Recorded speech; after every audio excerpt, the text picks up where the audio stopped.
This video is about criteria for choosing what to keep, also known as decluttering.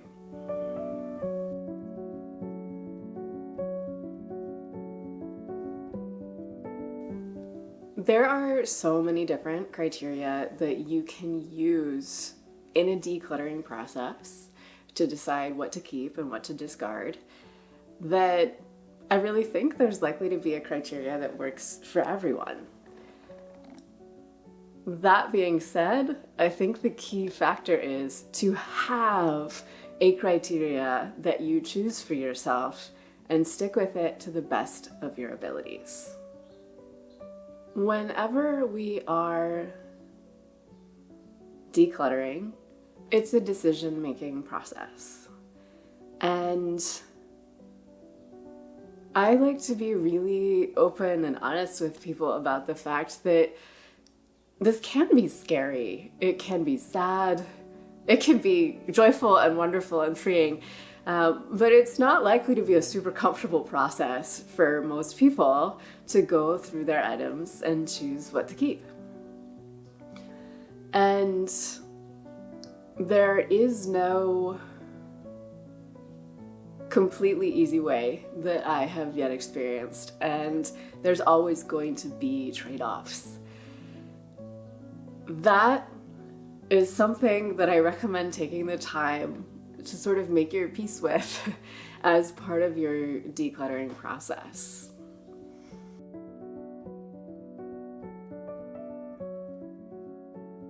So let's think a little bit about trade-offs and what that means.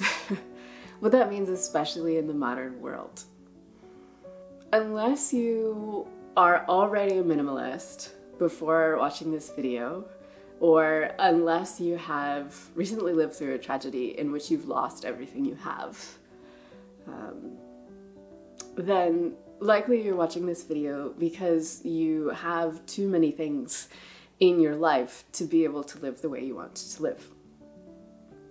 And in the modern world, a lot of what we have that's excess isn't garbage. It's not. And for most of us, to declutter to a level that gives us the life we're wanting to live and the comfort and the spaciousness that we want, we will have to let go of many perfectly good and valuable things. Once you've made your peace with that, a criteria can help you navigate the how of implementing this in your life. Because it's not enough, actually, just to know which things you want and which things you don't. You don't get to start to live that life of free space until after the things you don't want or don't need actually physically move out of this space. So how do we get there?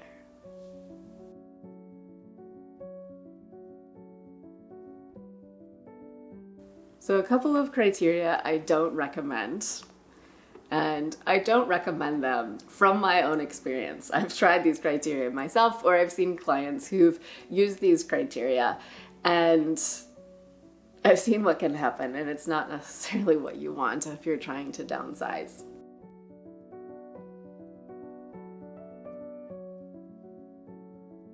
The criteria, you pick up an item, you try to decide, could this still be useful?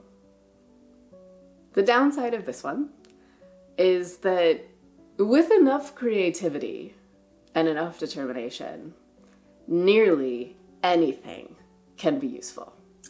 And if you sort through your home and choose what to keep based on the question, could this be useful? You could realistically keep literally everything in your home. Could this tin can be useful? Absolutely. Absolutely, this old tin can could be useful. If you clean it up, take the label off, do a craft with it, it could become a vase.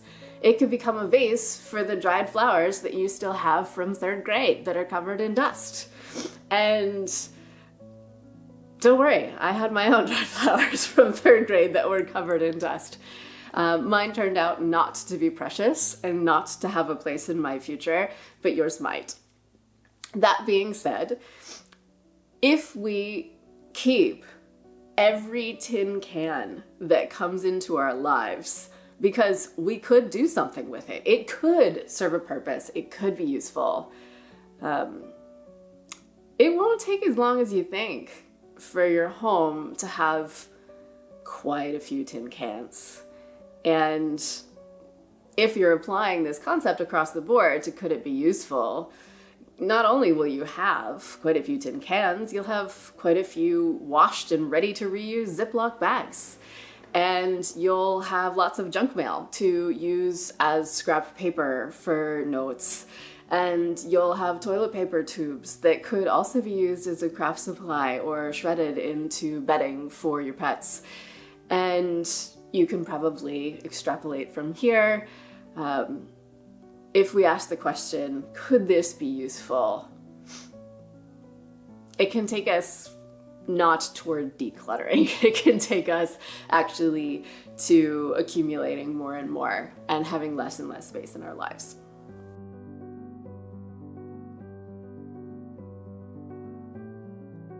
Another criteria that tends not to go well for decluttering is, might I need this someday?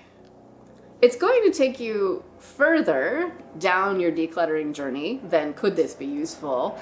But the sort of, should I keep this just in case?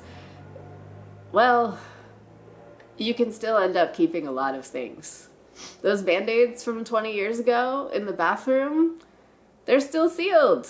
What if I need a Band-Aid and the 35 that I already have all been used up, besides this 20-year-old one?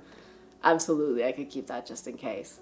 The leftover furniture parts from when you built your IKEA furniture that you couldn't identify even when you were building them, the one screw and the little hex thing that we use, could that be useful for something? Might you need it just in case you decide to disassemble your furniture before you move?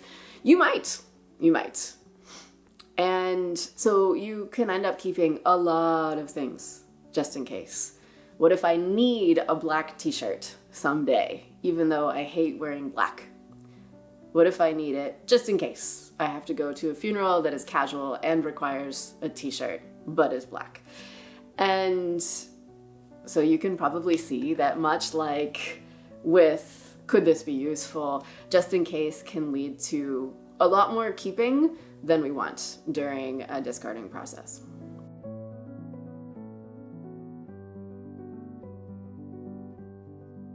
So the criteria that I've used for organizing my own home that's nearest and dearest to my heart is, does it spark joy? And I think a lot of people will have a pretty intense reaction to that, and there's been some backlash to it, but for me it has worked absolutely beautifully, and it's been one of the best gifts I've ever given myself to apply this criteria to my life. So the upsides of does it spark joy for me were that it kept me focused on the present moment reality as I was sorting through my things. And it kept me from going down this rabbit hole of what ifs, and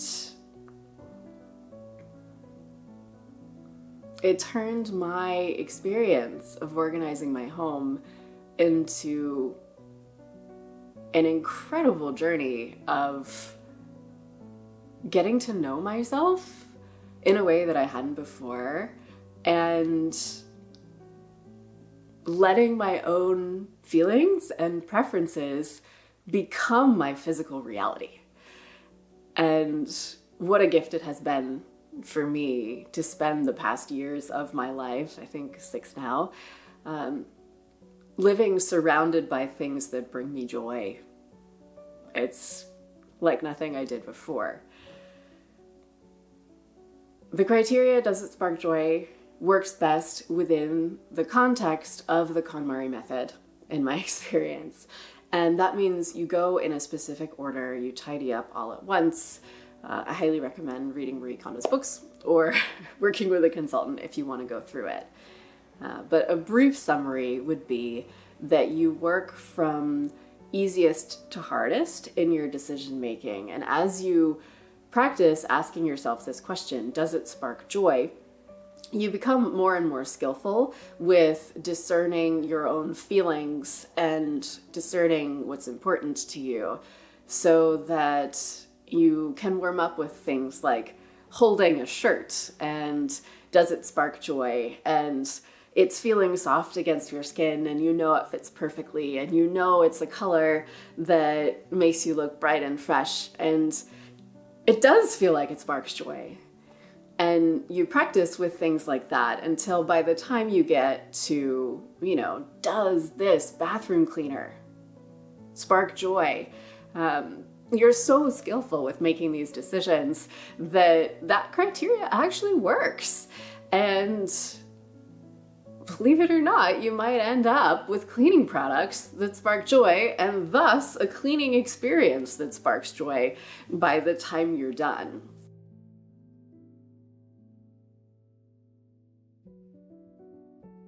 Another popular criteria for choosing what to keep and what to discard is the question, does this add value to my life?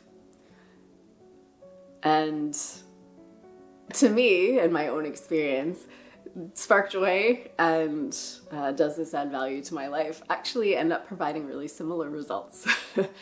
But the language of one might be a lot more comfortable for you than the other.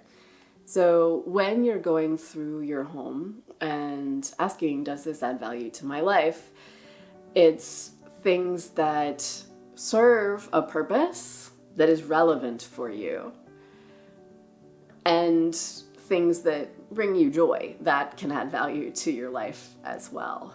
So your coffee maker that you use every day almost certainly adds value to your life, unless your goal is to get out of the house more and your dream for how to do that is to go to a coffee shop every morning, in which case your coffee maker is actually impeding your goals and consider letting it go.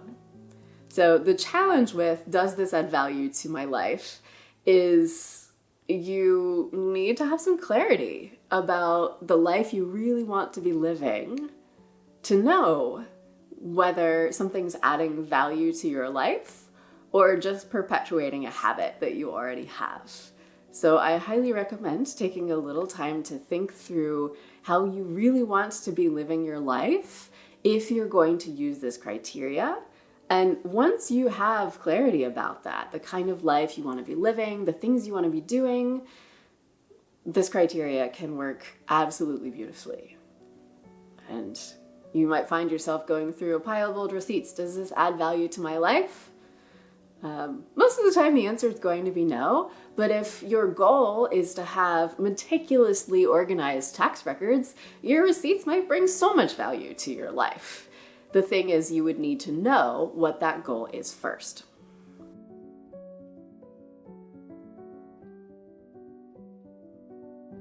In any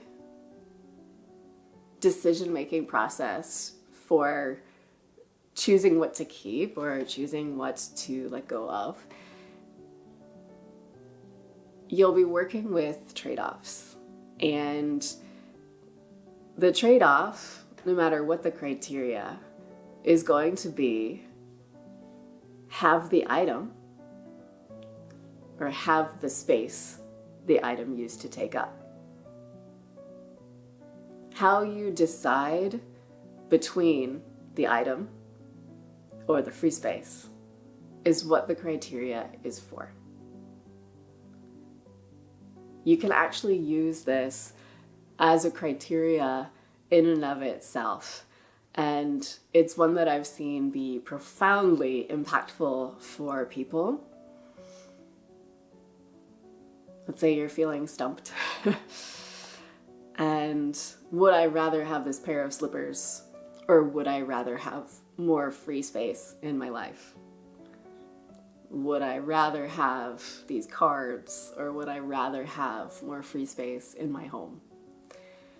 And even if that's not the criteria you're verbalizing for yourself, this is the sort of underlying physical reality of your organizing process. Each time you choose to keep something, you are choosing not to have that amount of free airspace in your home. And that can be a great decision depending on what the item is. For example, it's absolutely worth it to me to give up the free space in my home to have a bed. I love having a bed. It's wonderful. Highly recommend. That being said, given the choice between keeping clothes that don't fit and having the free space left behind by those clothes that don't fit, I personally usually choose the free space.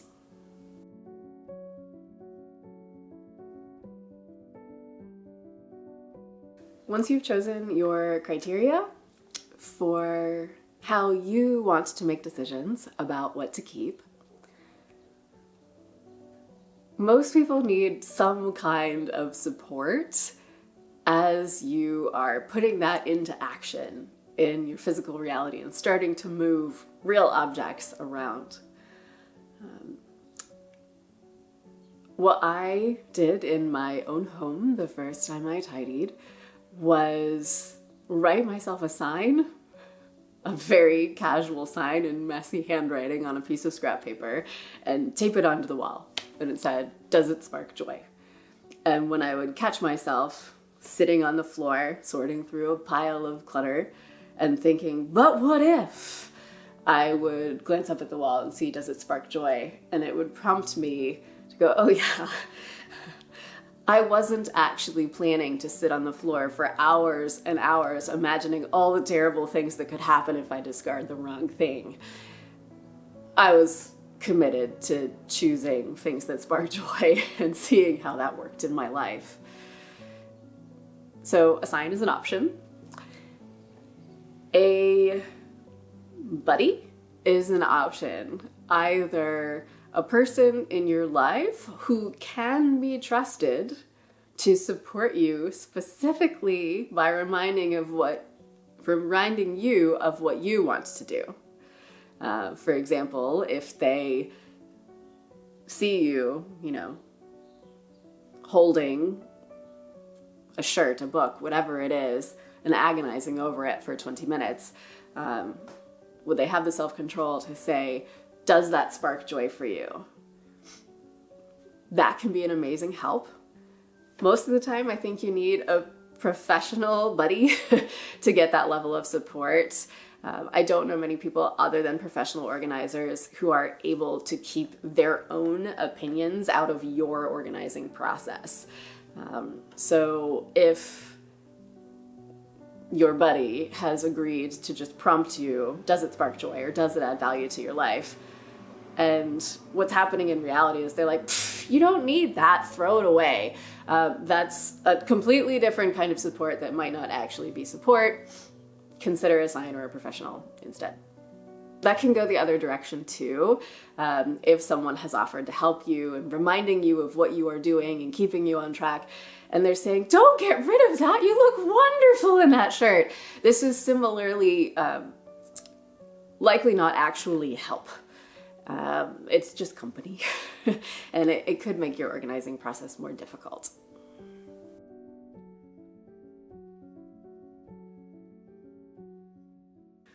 So if you think you can do this independently, wonderful. For some people, that actually works better. If you think you would do this better with in-person support, but there's not a person in your life, this is what I do, and you can reach out. You can find the link to my website in the description box.